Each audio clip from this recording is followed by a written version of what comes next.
Expertise doesn't become a business until it has the right structure around it. That's the whole game. Not more information, not more random content, not more clever tactics, not more waiting around for the market to finally get it. If you've got real skill, real experience, real knowledge, or hard won expertise, the problem usually isn't that you need to become smarter. You've already got that. Okay. The problem is what you know hasn't been turned into a business that the market can recognize, trust, understand, and buy. That's the difference. A lot of experts are ultra valuable, but they're not legible. They might be useful, but they're not positioned well. And they're experienced, but their proof is buried or like, oh, I forgot I even did that. Or they're smart, but their offer is fuzzy, or they're helpful, but their content doesn't move anybody anywhere in particular. They're good in a conversation, but the conversation doesn't reliably turn into a next step. Like, I can't tell you how many clients I've talked with who say, I don't like all these sales conversations. Like, if I'm just at a barbecue and I'm talking to somebody, I do a great job, but I just fall apart when I'm in these business conversations. Like, that's why you're messing it up. It's why expertise alone isn't enough if you want to make a full-time living at this. Expertise is just the raw material. The business is what you need to build around that experience. And in this video, we're pulling the whole system together because this has been the point of the entire Expert Monetization Series that you're currently watching. How do you turn what you know into something that people understand, trust, want, and pay for? Not once, not by accident, not because you tricked them, not because you got lucky on one post or one sales call where the fish was going to jump in the boat anyway, but as a repeatable system day in, day out. That's the job. That's the freedom you're looking for from making a business around your valuable experience. So, in the first video, we talked about why smart experts stay broke.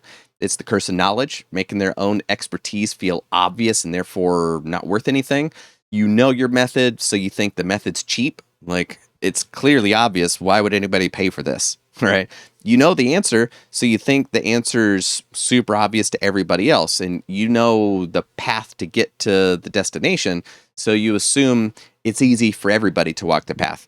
But the buyer doesn't have your pattern recognition. They don't have your reps. They don't have your scars. They don't have your years of trial and error compressed down into a split-second instinct or insight. They have a problem. That's it. And if your expertise helps them solve that problem faster, cleaner, or with less risk than them doing it, it's got value. And the issue is translating that value. So in the second video, we talked about trust. People decide whether they trust your expertise before they fully understand what you're an expert at. They're reading your certainty, your posture, how you carry yourself, your congruence of what it is that you say you're going to do and then what it is that you do, or how comfortable you are with what it is that you're saying, your comfort in silence, your reaction when they push you just a little bit or challenge what you said, your ability to say what you see without begging them to believe you. Come on, guys. No, really, this is what you need to do. Right? Like, well, I'm not giving him a lot of money. And they're also reading whether you understand them, not in a vague way, like specifically them, their situation. Can you name their problem better than they can? You should be if you're an expert and they're just the one with the problem. Can you understand what they've tried? Oh, I can see why you would have tried that. Can you understand what they're afraid of? Can you understand what they're protecting? Okay. Because people trust the person who can name what's going on before they could articulate it themselves, right? So if you're in sales conversations and people go, I couldn't have said that any better myself, that's gold. That's what you're listening for. In the third video, we talked about direction because most expert content in sales conversations fail because they don't have a destination they're trying to get to. They've got information. They've got useful thoughts on things. They've got smart takes on things. They've got good intentions, but they don't have a route. They don't have a path. And if you don't know where the conversation's supposed to go, you'll be reacting to what the buyer's saying. And if they're in control of your business, you're going to stay broke, right?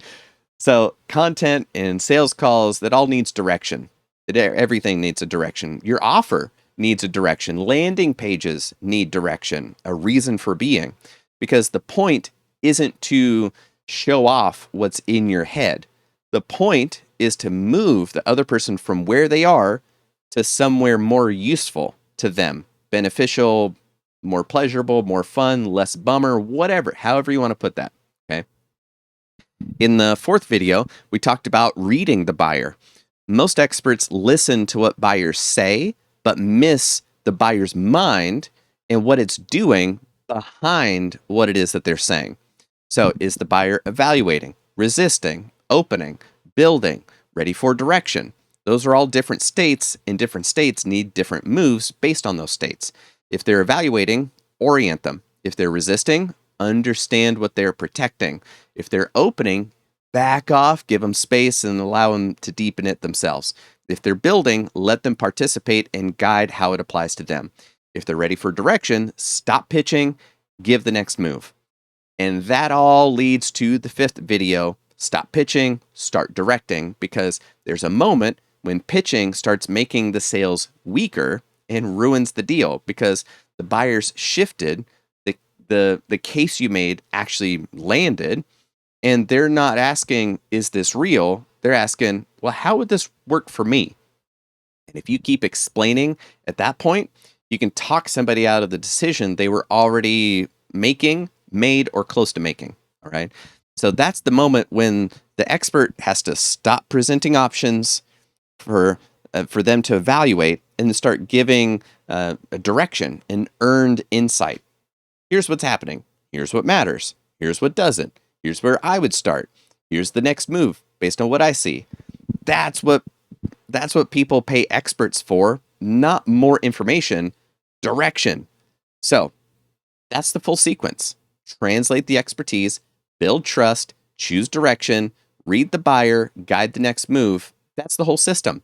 And if you look closely, this applies everywhere. It applies to sales calls, to YouTube videos, to keynotes, to landing pages, webinars. If you plan trade show booths, this applies. It applies to consulting conversations that you have. It applies to the way you talk about your work at dinner when somebody asks, so tell me, what do you do? Because every time your success depends on somebody else understanding, trusting, deciding, or acting, you're trying to move a room. Sometimes the room is one buyer. Sometimes the room is an audience. Sometimes the room's a whole market, or it's a whole company. Sometimes the room's a comment section full of strangers quietly deciding whether you're worth listening to or not. The rooms change, the structure does not. You have to know who you are. You have to know who they are. You have to know where you're taking them, and you have to read what's happening as you take them there. You've got to make the next correct move obvious to them. That's what the mind reader method applied to expert business is all about. And it's why I keep saying the market is a room. Most experts try to win the market by throwing more information into it, more posts, more tips, more frameworks, more content, more value. That's my favorite one. But the market doesn't need your entire brain dumped on the floor. The market needs a clear understanding, a clear path, a reason to trust you, a specific offer, proof that you lower their risk, content that moves people to action, and a next step that makes sense based on who they are and where they are. That's the business architecture built on top of your expertise. So let's make it concrete.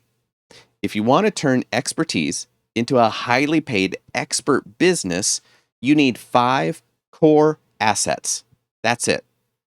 Positioning, an offer, proof you can do what it is that you say you can do, content that shares your message, client conversations with people who might be able to give you money to solve their problem. That's the simplest version. First, let's look at positioning.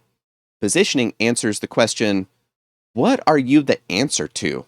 Not everything you can do, not every topic that you can talk about, not every possible use of your intelligence given infinite time. What are you the answer to for a specific kind of person with a specific kind of problem? That's where a lot of experts get stuck. They're too capable. And like, I get it. I get it because I can do a lot of stuff. I can juggle fire. I can hammer nails up my nose. I can eat fire. I could read minds. I can do all this stuff. But what's the most valuable thing? What's the most valuable problem I can solve for the most people? Is that to juggle fire? Probably not. And being too capable, jack of all trades, master of none, but you could literally be world class at multiple things. And it sounds like a fake problem, but I know it's real. I know it's real because I have that issue and a lot of people I work with have that issue. You can help with a lot of stuff. You can see a lot, you can understand a lot, you've done a lot, you've learned a lot. So, when it comes time to tell the market what it is that you do, you're trying to keep all of that stuff alive, and then the message gets real muddy real fast, and the person you're talking to can't tell where the hell to put you. Like, I can't pigeonhole you. Are you a coach? Are you a consultant, a strategist, a creator, a speaker? Are you a trainer, a fractional executive, a thought partner, a service provider, a mentor, a business therapist, a wizard in a blazer? And the expert says, well, it depends. And you know what? That's true. That's true. Like, I'm guilty of this. I'm only saying this because I've lived it too. All right. But it depends doesn't help that person to pay you. Okay. It doesn't. It doesn't. It keeps you broke. Through my whole 30s, I was busted and broke because I was making this mistake. The market, your buyer, whoever it is you're talking to, needs a handle, something to hold on to, some way to relate to this weird person that I now find myself talking to that has lived outside the standard social narrative for decades. I have no clue how to relate to this person. So give them something that makes the relevance to their world obvious. Positioning gives people that handle to hold on to the wild ride you're about to take them on. Right? It says something, this is who I help. This is the problem I solve. This is the problem I'm fascinated by. This is the result I help folks create. This is why my background makes me unusually suited to solve that issue. So that's the first asset. Without positioning, everything else is way harder than it needs to be. Okay. Your content spreads out, gets too fuzzy. Your offer is too muddy. Your proof feels disconnected. People are like, how the hell does this connect? It connects in your mind because you've got all the context, but they don't, and they have no clue what you're talking about. Okay. Your sales calls are over-explaining sessions where you get distracted talking for 45 minutes about traveling the world as a mentalist and reading minds and what all that's about, but then you fail to talk to them about their problem. Yeah, ask me how I know. The people you do work with can't refer you because they don't know how the hell to talk about you. Your market doesn't know what to remember you for. So positioning comes first. Second is your offer.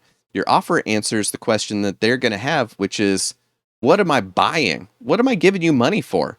Not what you're capable of doing, not what you know, not what you could talk about for 6 hours. What am I buying? All right. A good offer turns your expertise into a clear path towards a result I would actually pay for. So it gives shape to the value that you provide to people.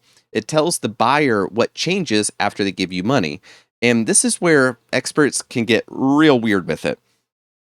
They either sell time or they sell access to their brain. And like, again, I'm only saying this because I've been through this, right? Book a call, work with me, get coaching, get consulting, get strategy, get support.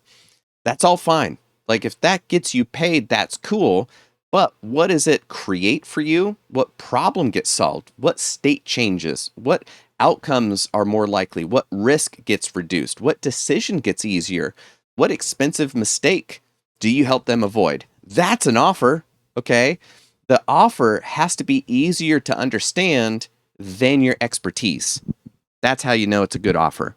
That sentence matters, right? The offer has to be easier to understand than your expertise, okay? Because the buyer isn't buying your whole internal universe and way of seeing the world and everything. They're buying a path. That's it. They're buying a result. They're buying relief. They're buying clarity. They're buying the next level of capability. They're buying a future state. Your expertise is what makes the offer work, but the offer is what makes the expertise buyable. Okay. Third thing you need, proof. Proof answers the question that they're going to ask you or think silently, why should I believe you? And proof is not just testimonials. Testimonials help. Case studies help. Logos help. Credentials help. I got all that on my website too. But proof is actually bigger than that. Proof is anything that reduces perceived risk of them giving you money. And stories can be proof. Your observations can be proof. Your ability to name the problem clearly can be proof. Your background and experience can be proof. Your examples can be proof. Your process can be proof. The fact that you have a named method is proof that you've thought about this enough. Your standards can be proof that you do good enough quality work. Your specificity can be proof. Your ability to handle very specific details. Oh, this isn't a marker. This is a Sharpie king size permanent marker developed originally in 1997 and like whatever. The fact that I know more details about this than you is proof that I'm the right guy to buy your markers for you or whatever, right? Your refusal to work with the wrong person can be proof that you're the right person. Tell me how I know that one. But it's a really weird, bizarre thing. Like in a sales conversation, when you decide you're like, yeah, I'm not the right person for you, the lengths they will go to convince you to let them give you money. Oh my God. That's a whole other series too. If you want to see that, let me know in the comments. But this stuff matters because a lot of experts have more proof than you think. Okay. You just haven't organized it yet. It's scattered across a whole bunch of client wins, or you don't know how to talk about it, old projects, old stories that you've forgotten about, old jobs that you've done, old experiences, lessons you've learned, things people mentioned in passing, right? Problems that you've solved so many times that you forgot these problems used to be hard and that somebody would even have an issue solving it. Okay. That proof needs to be pulled out, named, shaped, and then connected to a buying decision that your client has. Okay. Because buyers are trying to answer one question. Is this risky? That's it. Your proof lowers that risk. Not by screaming, trust me. It's kind of like fancy ketchup. If you have to tell me it's fancy, it probably isn't. And the person who says, trust me, is the least trustworthy person on planet Earth. So instead, you show them enough evidence that trust becomes the reasonable result of all that evidence. Okay. Fourth thing you need, content. Suck it up, man. You're a content creating machine. You're a media company now. Get used to it. Because content answers the question your buyer has, why should I pay attention before I'm ready to pay you money? Okay. This is where a lot of experts get tripped up. So you make content that proves that you know things, but that doesn't create demand. You can teach, you could explain, you could analyze things, you could share your thoughts about things, you could give more value, sure, but that content doesn't move the viewer towards anything, all right? So the audience gets smarter without getting closer to a buying decision. That's a problem for your bank account and your success as an expert. Your content doesn't need to be a pitch, but it does need a job to do. Some content should create pain recognition. Oh my God, that is a problem. I didn't even know I was frustrated by it. Some should reframe the problem. You know, a lot of folks think they've got this, but here's what they're really dealing with. Oh my God, I've never thought of it that way. Some content should build trust. Some should explain why the old approach doesn't work. It's really because you're dealing with symptoms instead of issues. And if you understood the real issue, you would have solved it by now. But the fact that you've got it by more than 6 months means that you don't understand the real problem you're dealing with. Oh my God. Okay. I trust you understand this, right? Some content should show the cost of staying where they are.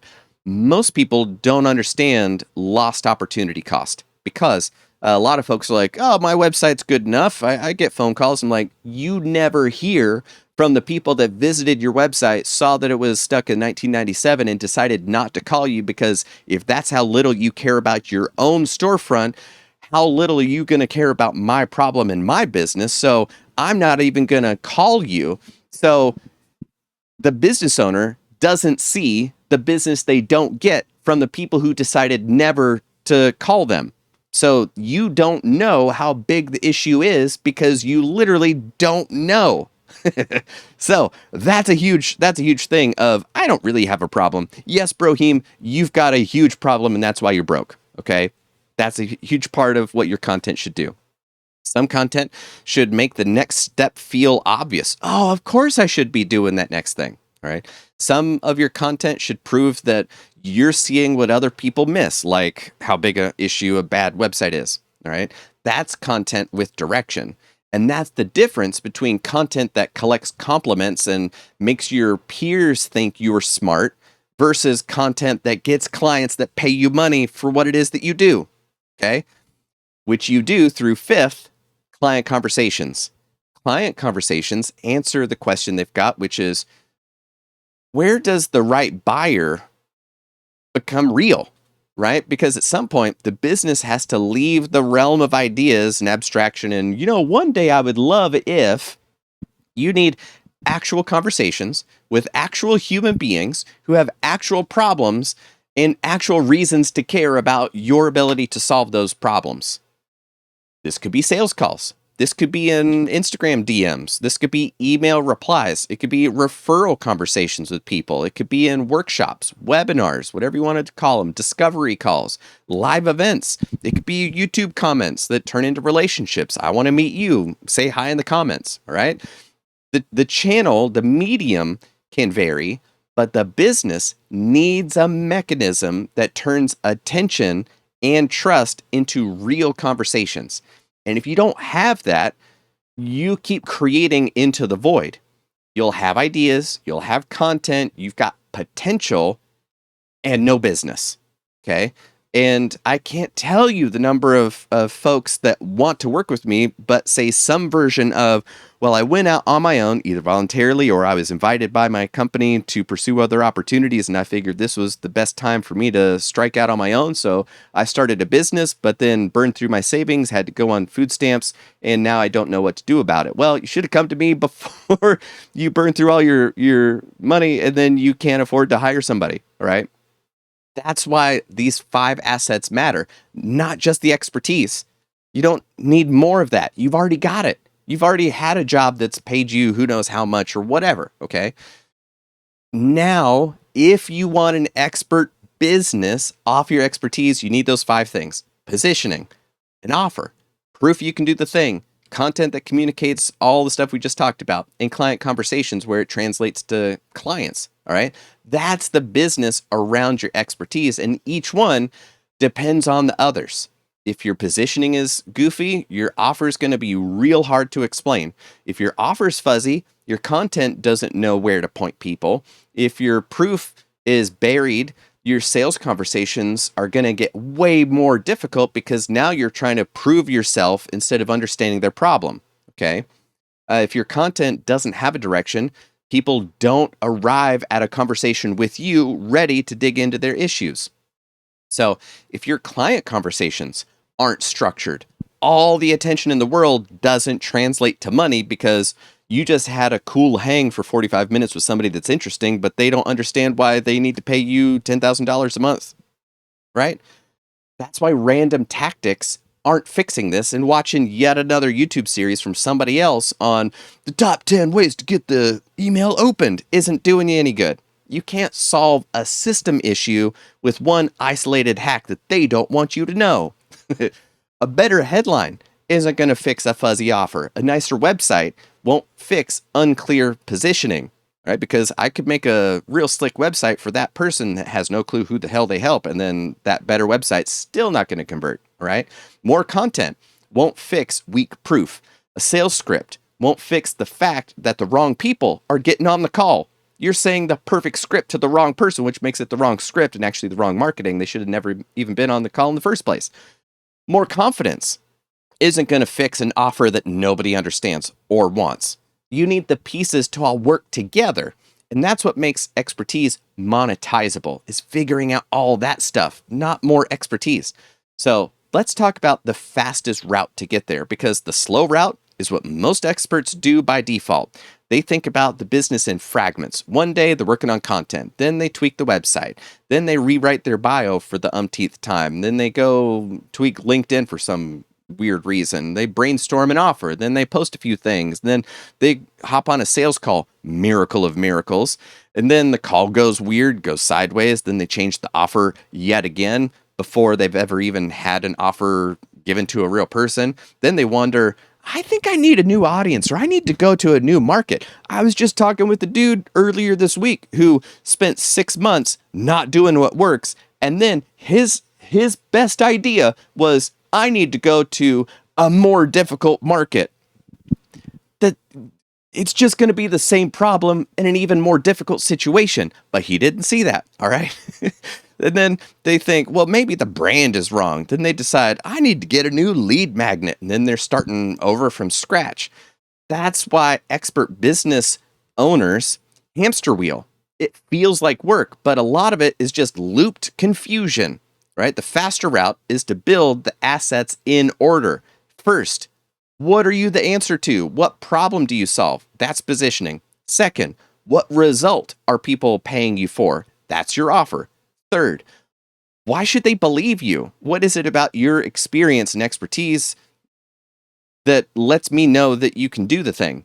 Fourth, what does the market need to understand before they're ready to work with you? That's content.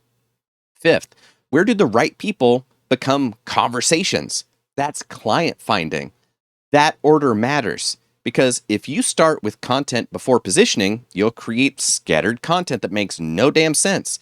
If you start with sales calls before your offer's clear, you'll over explain and never get to the point of, and give me money, right? If you start with proof before you know what you're proving, your credibility feels random and disconnected, and I don't understand how the hell this applies to me, so I'm going to ignore you, right? If you start with client finding before you know who the right client is, you're going to be chasing everybody. You're going to be wasting your time. You're going to just hop on a quick call real quick with anybody from LinkedIn, and oh, look at that, 6 months went by and not a single client. If you start with tactics before architecting your business, you're going to stay busy and wonder why you're stuck. All right. So the fastest route is not doing everything at once and doing one thing and then another. It's building the right thing next. And that's why I built a whole suite of tools to do exactly that, because I got tired of watching really smart people sit in front of blank pages trying to solve structural business problems with vibes and energy. All right. You've got something valuable. You know there's a business in there, and you know you can help people. But when it's time to turn that into positioning, an offer, proof, content, and sales conversations, everything gets real goofy real quick. So the tools I built gives you a path. It walks you through the same kind of diagnostic work I'd do if we were sitting down together at a table right next to each other and digging into this. What do you know? Who needs it? What do they need to know? What problem does it solve? What have they already tried? What do they misunderstand? What proof do you already have that you don't even understand yourself? What offer shape makes the value easier for folks to buy? What content would make folks more ready for that offer that you've got? Where are those people who are already super close to caring about the problems that you solve? That's the work. And yes, the tools use GPTs. But the point isn't just AI.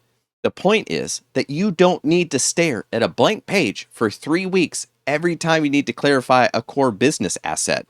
You can use the tool to get the thinking going, because I basically cloned all of my thinking for the past 20 years into these tools that do it for you. So you can use those questions to pull the value out of your own head because that's where it's trapped. Then you can use the sequence to stop skipping steps and creating more work for yourself. So you can use the structure to build the next piece instead of wandering around the entire business again and again and again. So that's why I call it the digital clone version of the work that companies pay me to come do for them. I've been brought in by BP, State Farm, United Airlines, the world's number one tech incubator, to help people communicate, persuade, sell, lead, and make better decisions. At that level, the work is not magic tricks, it's business psychology. It's reading the room, it's understanding what people need to believe before they can do something. So it's turning complexity into clarity. It's guiding decisions without making people feel like you're forcing them into it. And it's building the conditions where the right move is a lot easier to see now. So the GPT suite that I built takes that lens and turns it into tools that you can use without needing me to be in the room. Now, it's not a replacement for your expertise. It's a way to structure it. That distinction matters, okay? Because the tool doesn't make you valuable. You already have the value. The tool helps you make the value usable, visible, and buyable. That's the entire point. Because being smart is not the business. Having experience is not the business. Knowing a method is not the business. The business is the transfer. Your expertise has to transfer into a position that the market understands. It has to transfer into an offer that people want. Not what you know they need, but what they want. It has to transfer into proof that lowers their perceived risk of giving you money and then not getting anything for it. It has to transfer into content that creates trust, right? It has to transfer into conversations that move towards the decision to send money to your bank account. That's the work, okay? And the more valuable your expertise is, the more important this becomes. And footnote, I'm not taught, like, if you're here, I'm pretty sure you are already bought into the idea that your values is valuable, like your expertise is valuable. But I can't tell you how many times I've talked with somebody that has ultra valuable expertise, but then will not sell it because they think, oh, this guy's better than me, and this guy's better than me, and that person's better at me at picking the color blue instead. All sorts of reasons why they talk themselves out of ever even starting an expert business in the first place. And then they stay broke because they won't even allow themselves to entertain the idea of having an expert business. So you're probably not that person, but you probably know that person, and you just want to shake them. I want to shake them, but I'm not talking. I'm done beating my head against the wall with people who have valuable experience but refuse to start a business because they think somebody else is better than them. Anyway, rant over, because if you know something useful and nobody can recognize it, the market sure can't reward it. All right. Like if you can solve a painful problem that nobody understands what problem you solve, they can't buy your solution. If your experience could save somebody time or save them money or lower their risk or reduce pain, but you can't package it up because, well, I need to be there. Well, they can't make use of that. Okay. And that's not their fault. That's a you issue. That's the business owner's job. That's your job. And I know that can feel irritating, right? Because you did the hard part. You got good. You're so good, they can't ignore you. And somehow they still keep ignoring you. How does that keep happening? You've earned the insight. You've built the skills. You've survived all the lessons and you got the scars to prove it. You've developed the judgment. You can see things that other people miss. But now there's a second job, okay? You have to make it legible to people, not watered down, legible, understandable, not shallow, not cheapen it, legible, not manipulate people, legible, right? That's how the market finds the doorway into your business. And once they walk through the doorway, then they get the depth, okay? That's the mistake that experts just keep making over and over again. They want the market to appreciate the depth before they've built the doorway. Why do we have small talk? I hate small talk. Why can't we just talk about the important things? Because, Bob, if you can't even do small talk with me, then how in the world am I to understand and trust that you're not going to be a crazy person that's going to talk to me about this exciting opportunity to be my own business owner of a multi-level marketing scheme? That's why. So build the doorway, all right? But the doorway comes first. That's positioning. That's offer. That's the proof. That's content. That's client conversations. That's the expert business that you need. All right. So if this series has hit a nerve, that's probably why it hit a nerve. All right. You didn't need another random tactic. You don't. You don't need it. You need the business architecture around your expertise and ability to solve really valuable problems. You need the parts that make your value easier to understand, easier to trust, easier to buy, and easier to refer to other people that have that same problem. That's what the GPT suite is built to help you with. So here's the next move, practicing what I'm preaching. Go to the link in the description, pinned comment. It'll send you there. That page will always point you to the current access point to these tools. Right now, the suite lives inside my private built community for folks who are developing expert businesses. And if all that changes later, the URL is going to stay the same. So always just use this link. All right. So go to that link, get those tools, use it to clarify your positioning, use it to shape your offer, use it to organize your proof, use it to guide your content. If you've been making content in a vacuum, this will be a breath of fresh air for you, but don't start at the content part. Start with the positioning. Go through the sequence in that order. And then use it to find better client conversations. And most importantly, use it to stop letting valuable expertise stay trapped inside your head where nobody can use it. All right? Because the world doesn't pay you for what you know. It pays when what you know becomes useful, visible, trustworthy, and easy to act on. That's how expertise becomes a business, and that's how smart becomes paid, and that's how you become the obvious choice for your industry, your market, your whatever. Okay, that's it for now. I would really love to hear from you. Sound off in the comments or shoot me a message. Just get those tools. Please build a business. Make a whole boatload of money off of it. And if you want help doing that with guidance, come to the community, hang out, and that's what I want to do. But in the meantime, I will see you in this video next.